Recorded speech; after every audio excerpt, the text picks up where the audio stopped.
Hi, this is Tim Mackesy from Atlanta, Georgia, and I'm thrilled to be on this morning, the 27th of December, with film director and SLP John Gomez from Los Angeles. Good morning, John. Good morning, Tim. Glad to be here, bud. Yeah. So I learned of your movie when I Stutter in 2018. It was hmm completed in 2017. Is that right? That's correct. And when I saw the title, I lost my mind. A movie called When I Stutter, because I was so sick of the derogatory depictions of people who stutter in a number of movies. Right. And then I see this title, When I Stutter. So invited you here to Atlanta in November of 2018 for 3 movie screenings. And then we did a number of movie screenings until I had you back in March of 2020. I think it was the last screening you had here in Atlanta before Mhm. the pandemic shut down screenings and travel. Is that right? That's correct. Yeah, that's the last Mm. that's the last time I've left California. Oh man. I Okay. know. Well, I understand. I understand. So, um, who inspired you to you don't stutter? Who inspired you to really dive into and understand stuttering, John? Well, it always comes back to Gail Wilson Liu.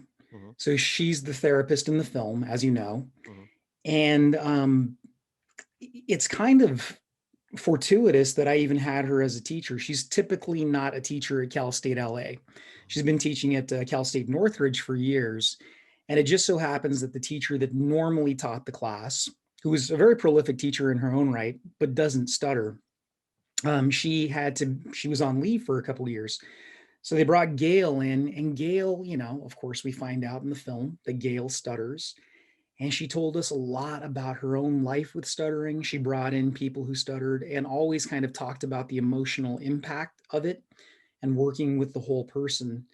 So that's the first time it was ever even put on my Hmm. radar because I think, like most of humanity, I thought it's like, okay, well, this is a physical attribute that people have.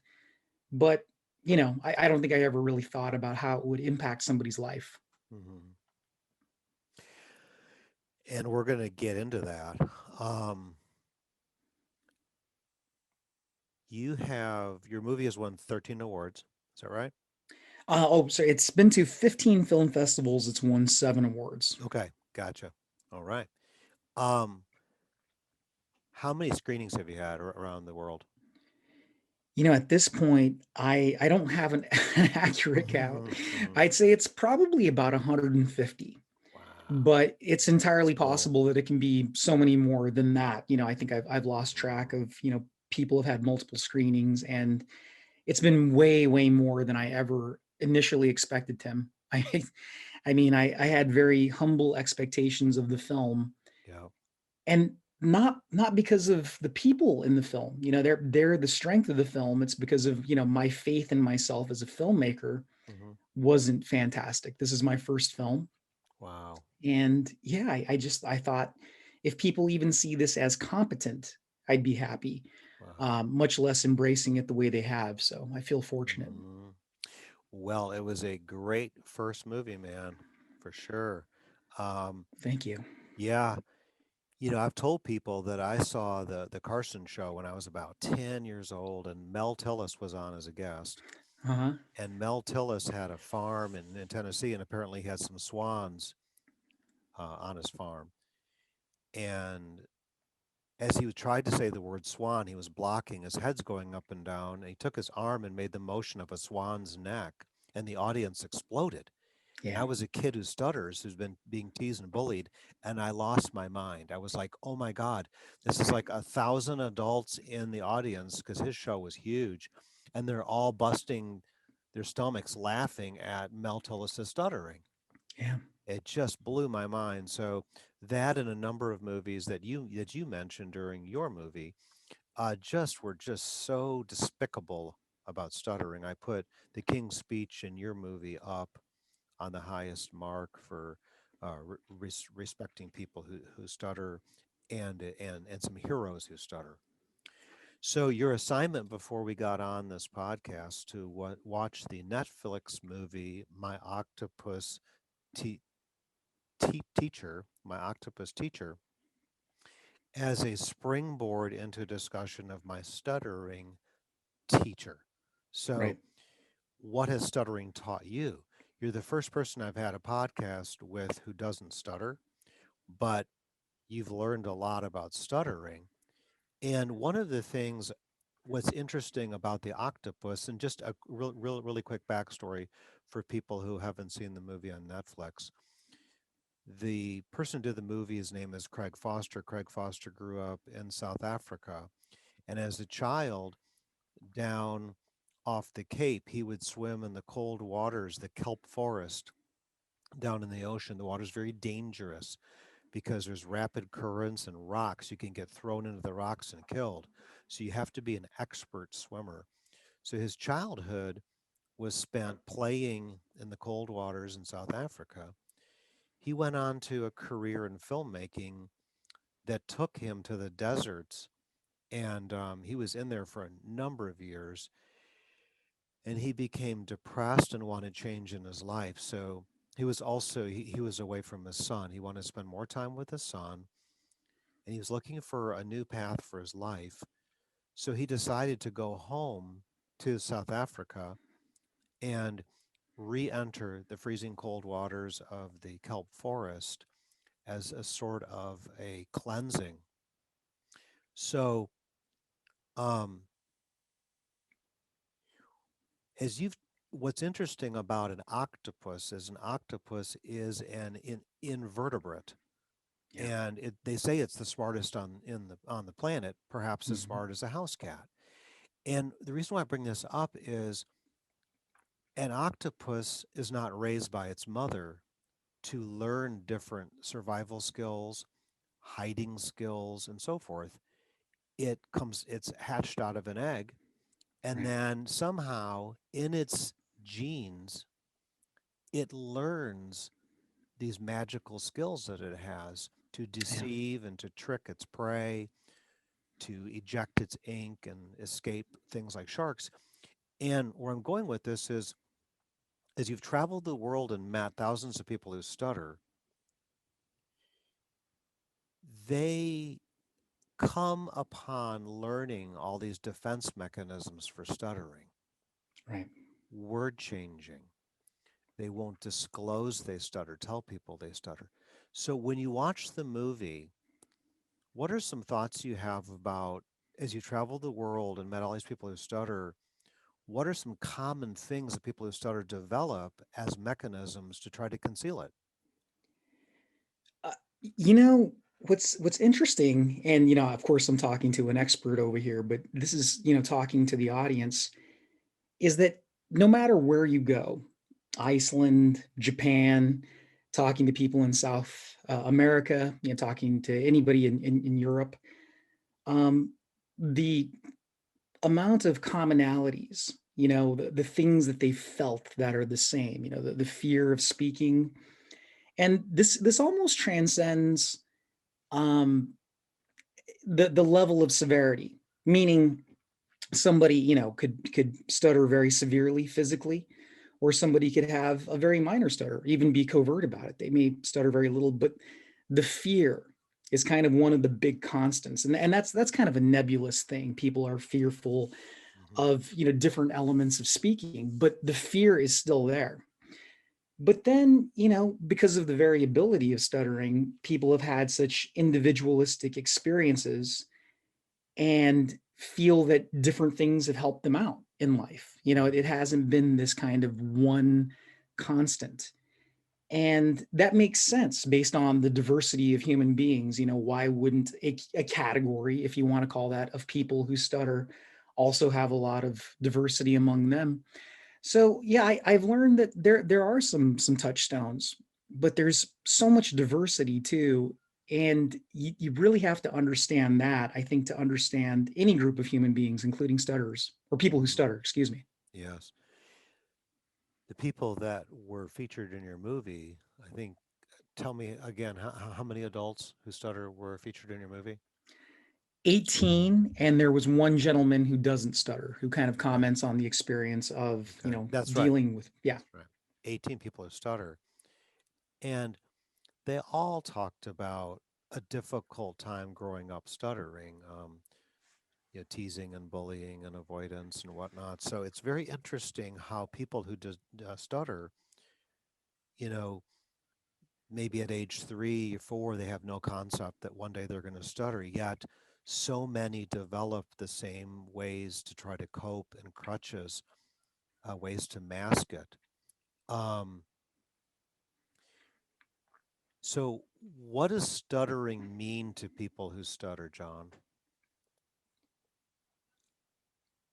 Wow. Okay, well that's a huge question, and again, it's going to depend on the individual. Hmm. You take somebody like Richard Alvarado in my film. He's the motorcycle guy who comes out in the very beginning, Hmm. and he will talk about it as his greatest challenge. It's been his greatest challenge in life, but it's also been the thing that's kind of exalted him. It's lifted him above and brought him greater understanding. In fact, to your point, the point or the theme of this, my octopus teacher, at the very end of the film, he says, stuttering has been a very harsh teacher. It's taught me a Yes, lot. yes, he does. And so you take somebody like that, and they've used it as something to lift themselves up. Hmm. But I've certainly met plenty of people who have been held down. I mean, Richard and Scott Palasik, they talk about potentially even committing suicide Hmm. because this element of communication in their lives has been, not what they wanted it to be, and Hmm. they really felt so cut off that was where it led them. So it's just this really, really kind of drastic spectrum of outcomes. Yep. And then everything in the middle. There's some people who have had some great high points in life, only to be followed by some low points in life. Um, so I think stuttering can it can really shape an individual in Yep. significant ways, positively and Yes. negatively. Yes. The more meaning we attach to it in a negative way, the more power we have, Right. more power it has on us to control our choices. Um, the octopus in the movie, it has very sophisticated ways to hide, to appear to change colors, to go into the kelp and kind of wrap into the kelp to disguise itself. One of the most crazy scenes in the movie is when it's being chased by the shark Right. and it's shooting its ink and it looks like, okay, the shark's about to get me. And so it goes down in the sand on the bottom of the ocean and within seconds it grabs dozens of shells. It rolls into a ball with all the shells creating this shield around it. The shark Mm-hmm. comes up, the shark is able to grab off one of its 8 legs, and then the octopus actually jumps on the back of the shark Right. and goes for a ride. Even the shark doesn't even know it's there. But when I meet people who stutter, um, sometimes as early as 5th grade children, they part of the questions I ask them are all of the once you get to know them and you build a rapport and build a trust, is you start finding out all of the ways they try to hide the fact that they stutter. Many times it's because they were teased, bullied, or overcorrected by different people. Right. And so it's not approved of, they think. And so it's amazing how many people, a classic symptom is to avert your eye contact during stuttering. Mm-hmm. Most any person who stutters from age 13 up, when they feel a significant block coming, they avert eye contact Yeah. during the stutter, which is done. They think they don't want to see the reaction from their listener, and during that, there's a lot of shame, and they project their thoughts. What is their listener thinking? So it comes back to, how do so many people who stutter from around the world all develop the same ways to try to conceal it and cope with it. It's fascinating. And I'm sure as you traveled around the world, you saw people and heard people's stories, how they developed the same ways to cope with it. Um, and so Craig Foster, a key, key concept here is he had to disclose, he had to accept that he was depressed and he wanted to do something about it. We've both talked at great length about acceptance of Right. stuttering. And then we both agree on a concept, acceptance leads to being able to evolve. Mhm. Do you want to share your thoughts on how acceptance might be a gateway, and then your idea of how once someone has accepted they stutter, they can evolve, John? Absolutely. Absolutely. I mean, acceptance is a theme that obviously, again, transcends even stuttering. But within the realm of stuttering, to me, it means that you are okay with the fact that it's going to happen. And you're okay, possibly even with the fear of it. It's kind of just saying, I'm going to be okay with the various outcomes and I'm not going to fight them. Hmm. What I think can happen, and again, this is very individualistic, is that people can feel stuck in acceptance, if that makes sense. Meaning that, okay, I've accepted it. I've accepted the fear. I've accepted the physical attributes of it. Um, but I want to be able to do something about it to make the process less struggled. Hmm. And so that's the evolution part. And however one chooses to evolve their communication, again, that's highly individualistic, but that can be a very important step in one's life's journey with stuttering. Um, there's so many various approaches out there. One thing, right now I'm working on a film. It's about Camp Shout Out, and it's run by Kristen Camella, who I know is one of your colleagues and friends. Hmm. And they use phrasing quite a bit, and they model phrasing for the kids, and it's something that they try to instill during a certain part of their day. And they encourage kids to do it during this part of the day, but then they just kind of let it go. You know what I mean? For the rest of the day. It's not like somebody saying, well, hey, you didn't phrase, or you didn't do this, you didn't do that. They have a very focused period where they do it.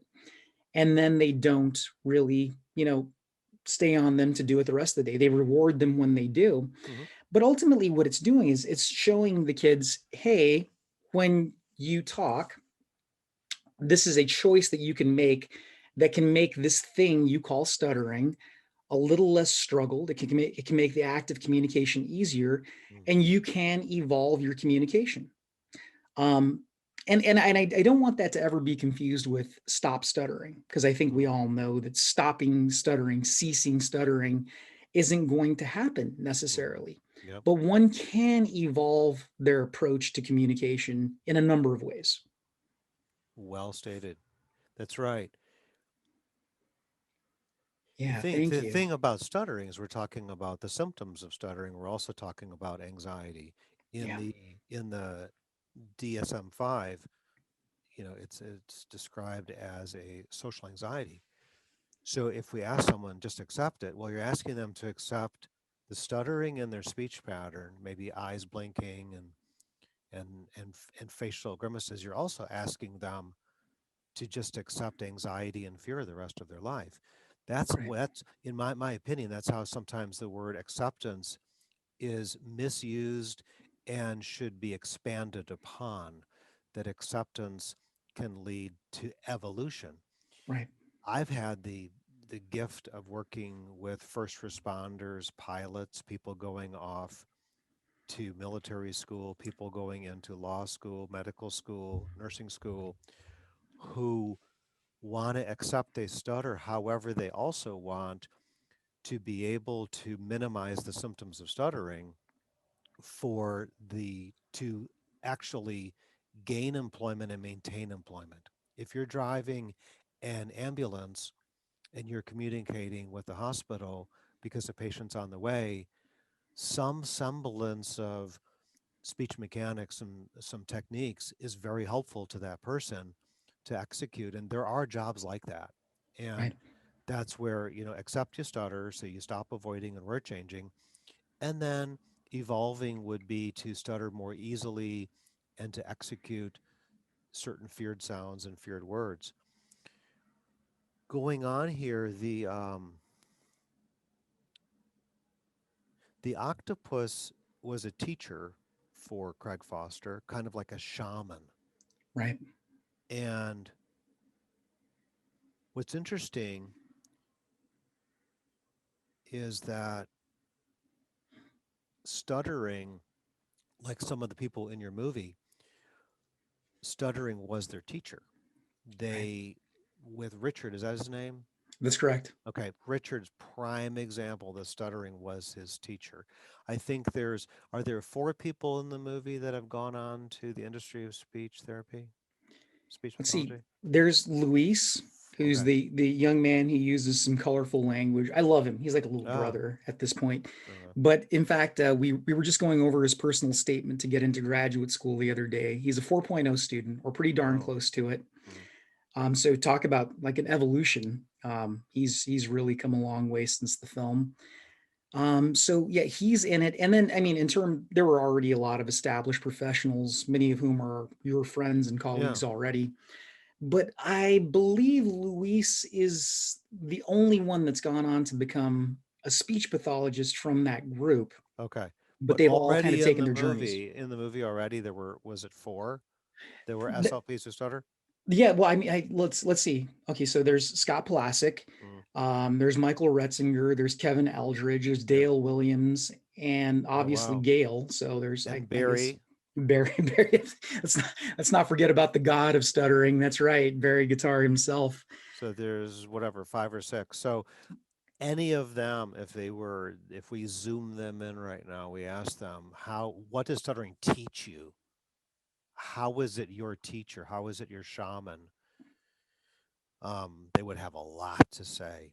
Oh yeah, Um, Craig Foster, who enters that cold water every single day for something like 360 days, he admits that he develops somewhat of a love affair with the octopus. And yeah, I don't think there's anyone who has had a love affair with their stuttering.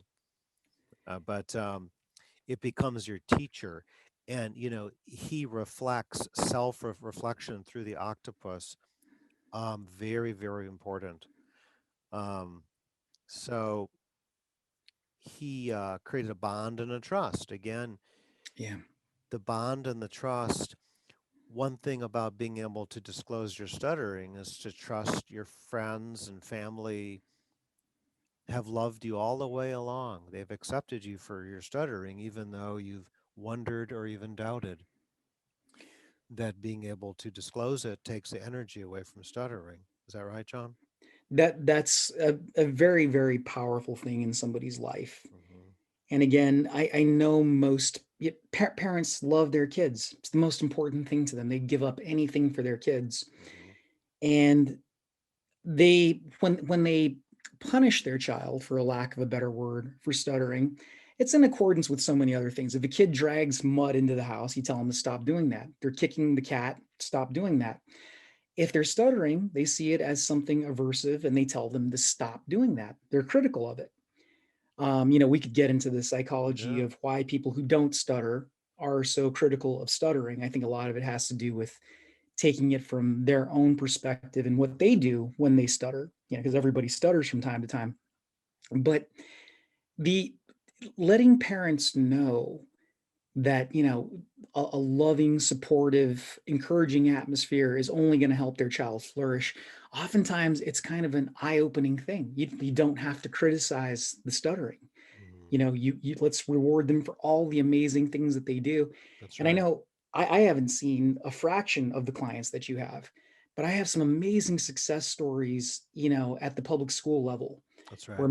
maybe it was grandma, who was being the critical person. Somebody brought in grandma for a 45-minute meeting, and I told grandma, I'm like, hey, you're gonna have to drink the Kool-Aid on this one, but I want you to be nothing but supportive of your granddaughter, and just give me a year. Let's see what Hmm. happens. Yeah. And you see kids make these dramatic improvements, not, sometimes in stuttering, oftentimes with the physicality of stuttering, but a lot of times in terms of just their attitudes. Hmm. They've just become a lot more outgoing. They don't feel That's put right. down, and it can make such a big difference to feel encouraged, to feel like, yeah, the people around you support you no matter what.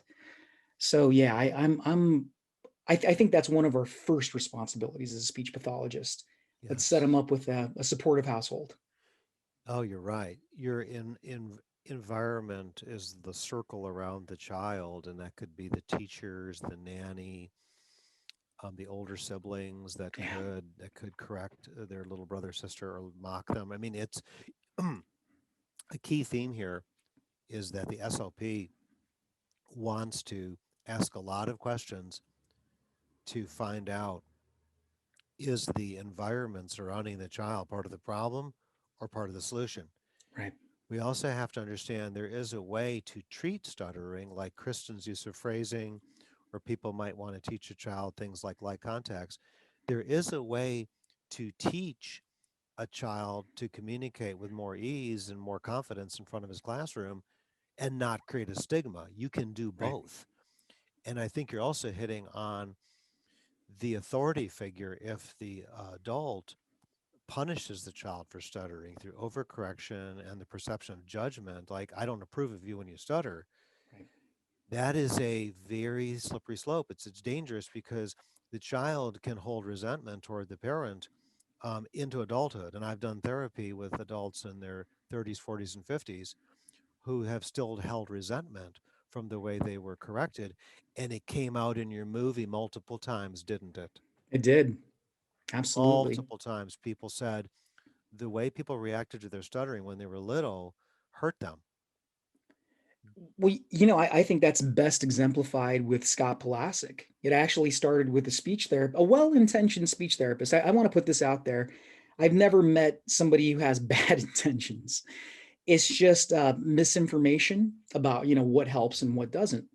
But his speech pathologist, when he was younger, said, look, the instructions he gave to the parents is, tell Scott to stop, that stop speaking, and in effect stop stuttering in that moment, breathe, Mm, and think. And Scott said that within his family, his very, very loving family, mm. that ultimately kind of morphed into stop speaking. Because when Yeah, you stop speaking, you stop stuttering. And that whole ideology kind of metastasized, yeah. um, and led him to want to commit suicide when he was 18. He stopped Wow. talking for 6 months. That's remarkable. Mm. So it comes back to the meaning you attach to stuttering. Yes. The word meaning comes from German, what you hold in mind. Hmm. So if you hold in mind that stuttering is bad, it's not Right. approved of, you're ignorant if you stutter, and if you attach meaning like that to your stuttering, that's what you hold in mind. So as you walk up to the counter to order, guess what you're holding in mind? If you get called on in class to read or you find out you have to do a report, that's what you're holding in mind. The stuttering is bad, it's unacceptable. And gee, I wonder where anxiety comes from. Where does, That's right. oh, I think we might have just fell into something there. There it is, man. So, I mean, I was dropping classes in undergraduate school when I found out I would have to talk very much in a classroom. Yeah. My transcript, if I showed it to you right now, any D for drop was directly associated with when I found out I was going to have to stand in front of the class, I dropped it. And a lot of times, you're 2 weeks into a class, you find out how much you're going to have to talk, and then you lose part of the tuition, and you can't go start a class raw in week 3 when they've already read 7 chapters and the midterm is the following Thursday. That's right. So my stuttering was expensive. It took 5 years for me to go through undergraduate. And what is crazy is that I ended up teaching classes in college. So that's acceptance and evolution. That's my story of it. So when we come back to the Craig Foster says that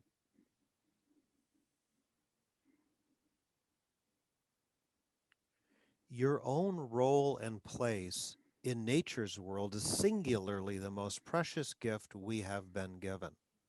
Hmm. He talks about that in the ocean, but it's also a reflection of himself. So I'll say it again, your own role and place in nature's world is singularly the most precious gift we have been given. A child deserves the ability to be heard, right? Right. To raise his or her hand, to be called on, to have a chance to be in a play, stutter or no stutter. So I would like to say the child who stutters' voice is singularly the most precious gift. Do you have thoughts on that quote from the movie? Well, for me, it's an existential quote. You Hmm. know, because because you are here, and however you believe that human beings are here, there's many feelings and differing opinions about that. We've been given this gift of life, Hmm. and that by far is the most precious thing that we've been given. And you have a right to live that life, to And enjoy that life, and communicate. and communicate within it. Well, I think communication to me is probably one of the most beautiful expressions that we have as a human being. And I think that that's equally what's so difficult for, some people who stutter. I have this, I've people might say that I'm in the tank for people who stutter. I'm biased, and that's probably true. Maybe I have some very positive, my feelings skew positively toward people who stutter, Okay.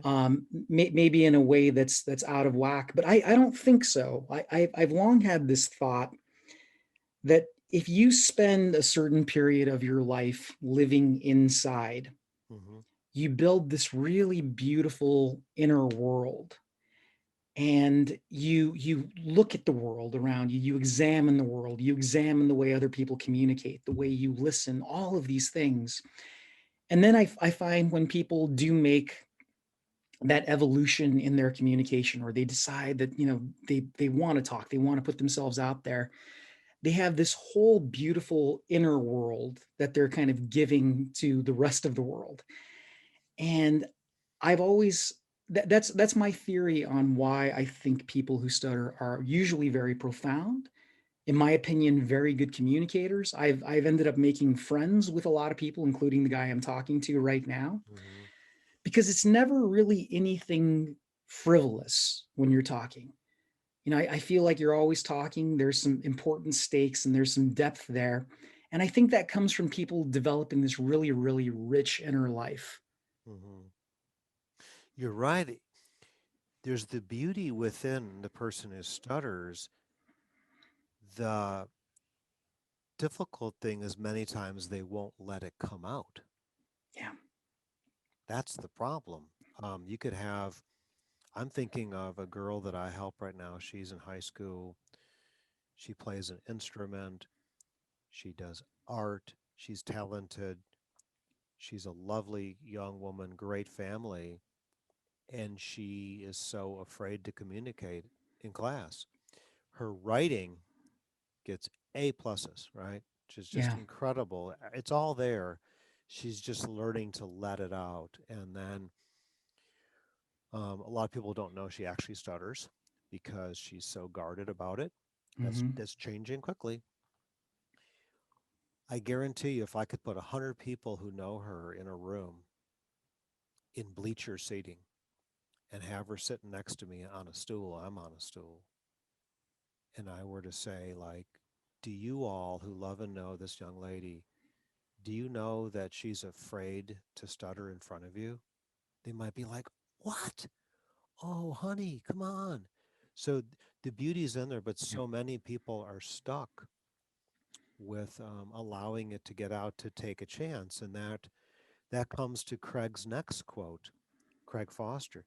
You are part of this place and not just a visitor. Right. Speak up, be heard. And if you know someone who stutters, befriend them, let them know it's safe to communicate.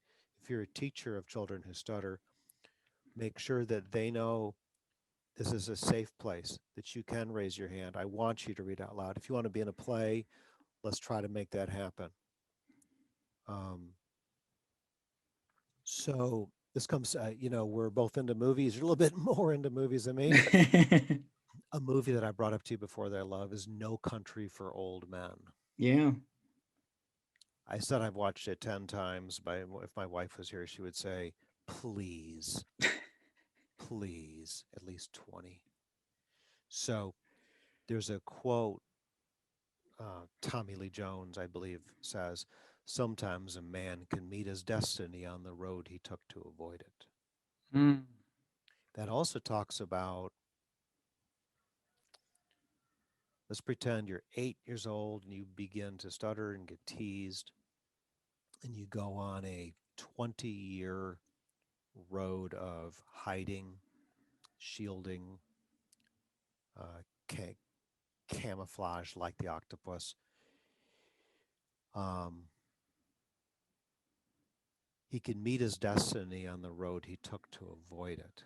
He's got to come full circle on all of that. Yeah. Between the movie My Octopus Teacher and When I Stutter, do you see a theme there, John? I absolutely do. I absolutely do. Look, the fact that six people in the film now are either therapists, they teach it, they are involved in the stuttering world in a very, very deep way, Mhm. and they have their personal experiences with stuttering. That's no coincidence. They found their destiny in the very thing that probably troubled them most at one point in life. Mhm. You talk to each and every single one of them. They have some really profound and at times traumatic things to say about the way stuttering impacted them. Mhm. And then they found their way in their own individualistic ways. And now they're helping other people out. But if it hadn't been for that, they wouldn't be in the world doing what they're doing. I don't think the majority of them would have found their way to stuttering, but it's such a gift that they are able to teach people about stuttering based on the journey they were on. So, yeah, I see a lot of connection with that quote. Yeah, anyone I know in the industry who stutters clearly wanted to give back, aka make it easier on the next kid, group of children, to and teach parents how to support kids who stutter and teachers. They're giving back, and we all, like we've said, there's no cure for stuttering, so it's um, a journey the whole way. It can be very difficult to go through speech pathology program if Yeah. you stutter. Mm-hmm. Mine was very difficult, but I'm going to be doing a podcast soon with someone who's currently in graduate school, and hearing the thoughts and feelings from the inside. I remember just a quick story. For example, in clinic with a two-way mirror with a professor grading me and then the parent of the child, and other graduate students could watch. We could watch each other if we wanted. Mm. And behind that two-way mirror, sometimes you can see shadows. And I would think, let's see, one, two, three, four, five. There's five heads back there. Um, Mrs. So and so who's grading me as I give a standardized test, right? I can't stutter when I read, right? Right. And then the parent could go, why do we get the guy with the stutter? Mm-hmm. Aren't there other graduate students here? Why did my precious kid get the guy with the stutter? So as I imagined and projected these thoughts, it was very difficult. I had a false belief that when I graduated, I could never stutter again because I'm a speech pathologist, Right. Right. right? But anyways, that's a unique. Any of the people that were in your movie could talk about what it was like to go to graduate school and stutter, and telling people in the outside world, I'm going to graduate school to become a speech pathologist, and we stutter while we say it. Right. It's tricky because sometimes people are like, but wait a minute. And that's when you have to disclose big time. Well, yeah, that's right. I stutter and I'm entering the field. And the first thing that comes to mind, and a lot of this has to do with advertising and the ideas we perpetuate Mhm. within academia, and the message that goes out to the rest of the world through the media, is that, you know, good communication is communication that is free of any perceived flaws. And, so in other words, if you're not talking like Tom Brokaw, then somehow you are flawed. Like if, and this can transcend even stuttering. It can go into having accents. In any type of difference is usually something that's not shown. It's not, it's not something that we see. And even within academia, a lot of times, success in therapy is equated with not doing something anymore. And I now know that I kind of exist within a bubble when it comes to stuttering about the whole person approach. The things that you people like you have been doing for a really long time. It's not just about teaching people how to use different behaviors. You have to establish this whole relationship, like in my Octopus Teacher, this whole therapeutic alliance, this trust, this bond with somebody. And that's where the power comes from. Mhm. And you're not just working on the behaviors, you're working on their motivations, the way they talk to themselves, all of these things. So it's deeper, and it's messier, and it's more complex. And at the academic level, sometimes we aren't teaching that. We're just teaching the cessation of certain behaviors. And that to me suggests a profound misunderstanding of not only stuttering, but humanity itself. Mhm. That's right. Yeah, some of the programs that teach the my name, yes, Tim, a behavioral only approach in the I'm on the East Coast here in Atlanta, Georgia, and I've lost track of the people I've helped after programs Yeah, that create this false speech pattern that people go along with while they're in the program because there's 12 of us, we're going to be here for 2 weeks, so we'll just go along with it. But they have what's called an inner conflict. Let's pretend it's mm-hmm. a high school student who intermittently stutters. He's more accepted than he thinks he is. And in the back of his mind, he goes, I'm willing to do this here at the program, but when I get home, it's not how I want to talk. Or an attorney who goes away for the program. And a lot of times, because the symptom in the mouth is what the focus is on, those anxieties we talk about, the triggers like drive through windows, saying your name, making a phone call, all those anxiety triggers still exist. And Right. if the anxiety triggers are not treated properly, then I come back to Atlanta from the program and I go to a Zoom room or whatever, and I have a fear of stuttering. And then the anxiety is overwhelming my ability to use my targets. Yeah. See it all the time. All the time. And it's just interesting to me that the success rate on that behaviorist only approach, doesn't seem to be very well established, and yet it's kind of the norm. I'd say, I don't have exact numbers on this, but in terms of just running into people anecdotally, 95% of the people feel that way. That's what they learned in their graduate class. You take, one of two approaches. You change somebody's speech patterns. You ask them to do it all the time. Bada bing, bada boom, you're done. And it is so much more complex than that. I know that you've spent a lot of time educating yourself in counseling, Oh, and in doing yeah. so, I think that's. I think first of all, I think that's amazing. I think all of us speech language pathologists, and particularly those of us who work with people who stutter, need to invest more time in counseling the way you have. But you've talked to me so many times about neuro linguistic programming and changing the way people kind of talk to themselves. And the other factor is asking ourselves, what motivates somebody? What is it that motivates somebody to want to change? Is that coming from our value system? Is that coming from our value system as a society that wants to see people talk more like Tom Brokaw, Hmm. fluently and flawlessly? Or Or is that coming from the perspective of the person you're talking to, and what do they want? How do they perceive good communication? What is good communication to them? If we're Yeah. not asking what the client wants, we're not doing our jobs. Yeah, there's something called a well-formed outcome, and that is to get the outcome of your client, which is a question such as, how would you like to speak? And you want them to state it in the positive instead of what they don't want. Right. How would you like to speak? Why is it important to you? Mm-hmm. What are some things you have been doing that have been getting in the way? One of the last questions is, when you're talking the way you would want, what will you see, hear, and feel? So they're creating an image in their mind. These are Right. great questions. Sometimes those questions need to come back to the parent. So that question you had, or you brought up a case example of a grandmother who scrutinizes the grandchild's speech.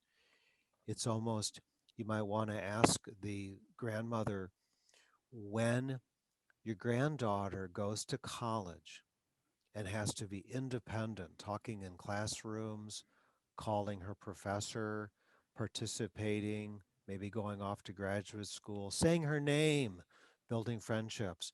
How would you like her to feel about herself? And then once you get an outcome from grandma, you have her look back. So let's pretend your client is 10.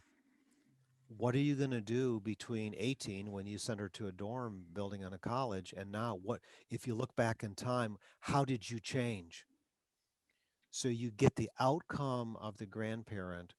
You also find out their belief systems, because I've found that some cultures, they believe that if a child stutters, they won't succeed in the world, they won't succeed in business.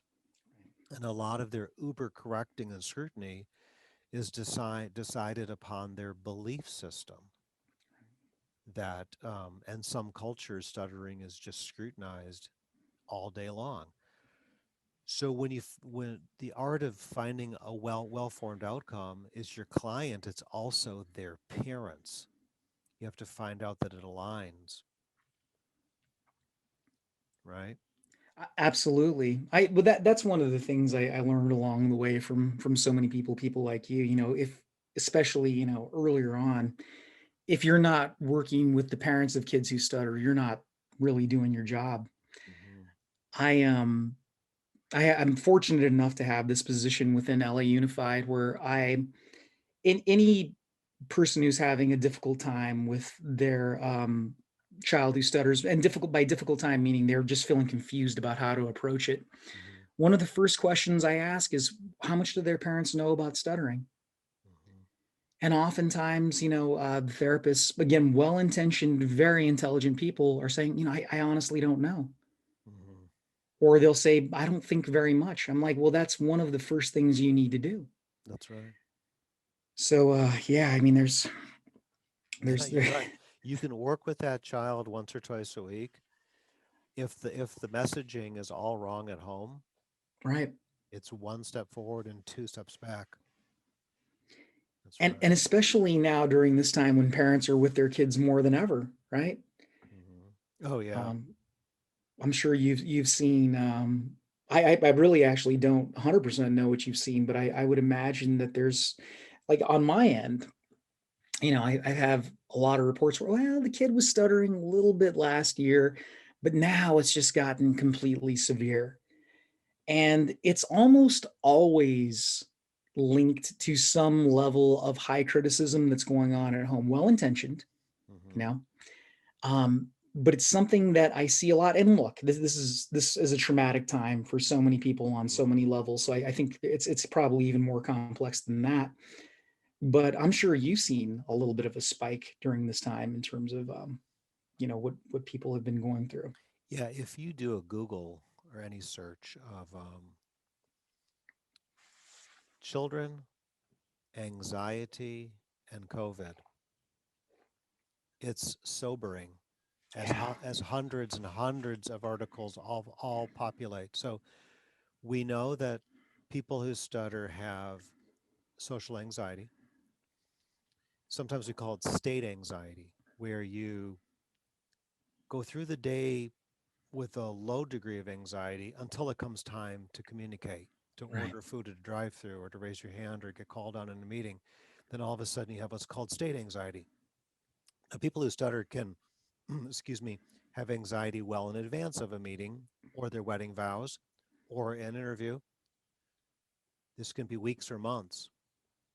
As but then there's if you have anxiety because of the pandemic, because you have lost your birthday party, your bar mitzvah, your summer camp, you think you're going back to school in August, everything's going to be great again, there's a vaccine or whatever, Hmm. and then it was all taken from you again, and you can't participate in sports, you can't have a play date with your friend, you have to play video games with him online, and you have lost the human connection and touch, and parents are home, some of them have lost their income, there can be stress between mom and dad. So this is a huge cook pot to add extra anxiety and fear on top of the social anxiety and state anxiety that exists with the people who stutter. I had a bunch of adults in April reach back out to me. These were people who were really pretty solid with their speech. Hmm. And when they had to go virtual only and be in what I'll call a Zoom room, when you have to enter, as soon as you communicate, all of a sudden your voice is in the middle of the screen and then you're interrupted. And maybe you're in the middle of a speech block and your face appears on the screen. This was very difficult times for some people. So add anxiety, fear on top of state anxiety or social anxiety for stuttering. And yes, it's been very difficult for people who stutter. Yeah. I based on the little that I've seen and what you just told me right now, none of that is surprising in the slightest. Back in, let's see, North Carolina, schools went on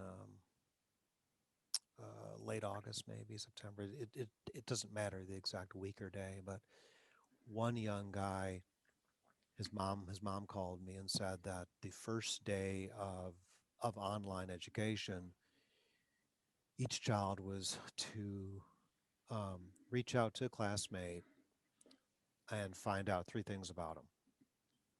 Then the first day of class, you appear on the screen and hi, my name is Tim Mackesy, and I'm introducing my classmate John Gomez. John lives, and I have to say three things about you. You live in LA, you're a Mhm. filmmaker, and so, but I'm a kid who stutters, and I'm entering sixth grade. So there's a lot of new kids. And so I appear on the screen and I'm stuttering on the boy's name and my name. I've already lost my summer camp and everything. I have a lot of anxiety in my life, and I practiced it with my mom.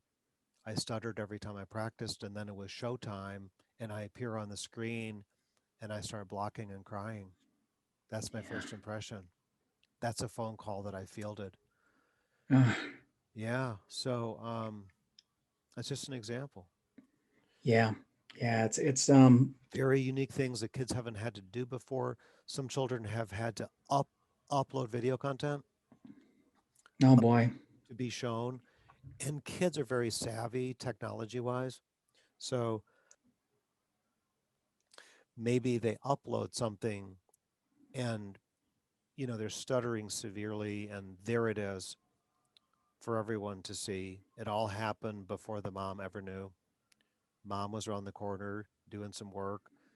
The child gets pinged to upload a short video, and just I heard those stories too. So anyways, we could go on and on and on about the unique ways that the Yeah. pandemic has affected people who stutter.